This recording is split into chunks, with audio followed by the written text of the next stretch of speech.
I'm very concerned about the state of free speech in this country, especially with regard to free speech online. And frankly, anyone who's been paying attention to what's happening in politics over the last few years should be equally concerned. Now, the most obvious incursions right now are Labor's nationwide social media ban for under 16s and indeed this government's initiative for requiring ID to create a Google or a Microsoft account. The Australian E-Safety Commissioner has been gifted a great deal of power over how Australians use the internet under the Online Safety Act of 2021.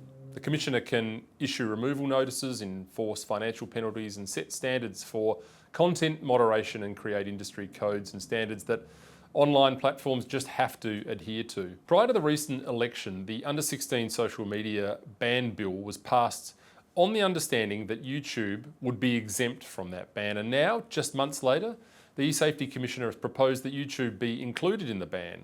But we weren't allowed to see the research that inspired the proposal. This alleged research showed that YouTube was, quote, driving users down rabbit holes they're powerless to fight against. But days later, following a Freedom of Information request from a journalist, that research was revealed to be a simple survey with absolutely no mention of opaque algorithms or rabbit holes anywhere in the 23-page document. Now, not only that, but as of the 27th of December, the E-Safety Commissioner intends to create industry codes which require Google and Microsoft to enforce age and other identification verification for users. The rationale is apparently to protect children from harmful content online. Now, obviously, everyone wants children to be safe online, but the question is, what's actually the best way to approach and achieve this? That's a discussion that requires the balancing of various rights and outcomes. But it's also an initiative that we have an international precedent for without requiring this level of government oversight. As the United States did this in Texas and Louisiana when they demonstrated that instead of placing checkpoints across the entire internet, they could focus on those websites which specialise in such material. So are we more concerned about the tech and financial capacities of those websites than we are of the privacy of Australians? Well, the way our government's doing this will require every Australian to verify their ID, possibly with digital ID or biometric data. It's not actually clear yet. And they'll have to do that to use these services. So one has to ask, is this really about protecting children online?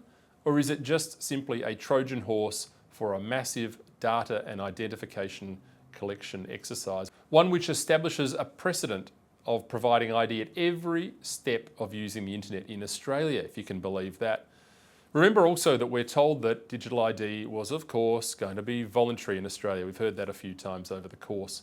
So to be clear, a few months ago, the Australian Parliament passed the bill that would require age verification for social media, and it did so on the basis that YouTube would be exempt. Now that exemption's in doubt, and in addition to that, we also learn that Google and Microsoft now are going to require age verification across the board.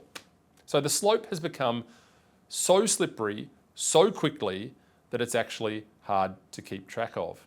And this Labor government is effectively normalising ID checks for everyday internet use, which is exactly what the security state and the corporate sector across the world wants.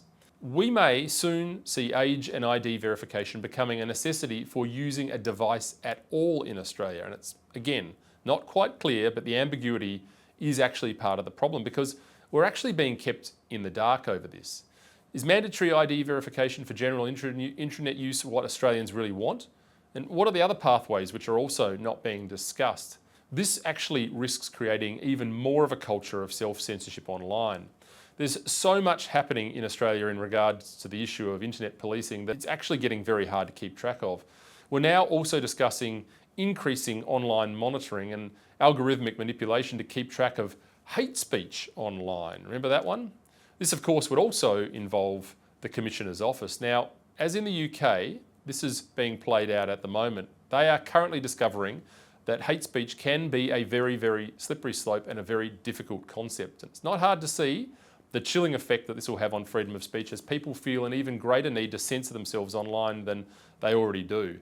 And you only have to look at the example being set in the United Kingdom. When are our lawmakers going to start considering the practical impact of these actions? not just agreeing with the stated intent? And do we really need age verification to use the internet when there are so many other options? Or is this just more about funneling Australians into a digital ID system and gathering data from the millions who use Google, YouTube, and Microsoft every single day? And if all of this is just playing along outside the framework of parliamentary voting, then frankly, what is the point of having a parliament at all? Now, online safety, of course, is a serious issue, and it's one that we know merits a robust debate and a robust discussion.